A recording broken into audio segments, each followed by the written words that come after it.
ఒక స్త్రీ వివాహం 5 పురుషులతో ఏ విధంగా జరుగుతుంది? ఇది అధర్మం కదా గోవింద, ఇది అధర్మమే.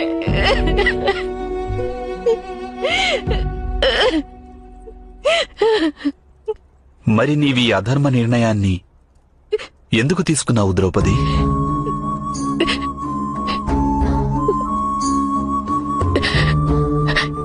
ఇంకేం చేయగలను గోవింద?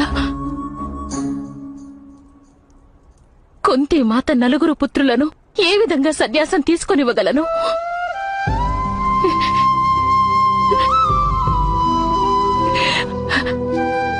ఆ విధంగా జరిగుంటే ఆమె హృదయం క్షోభించి ఉండేది.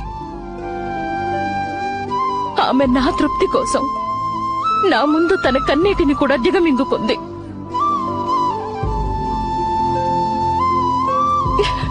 మరి నేనే విధంగా స్వార్థపరురాలనై కేవలం నా గురించి ఆలోచించగలను?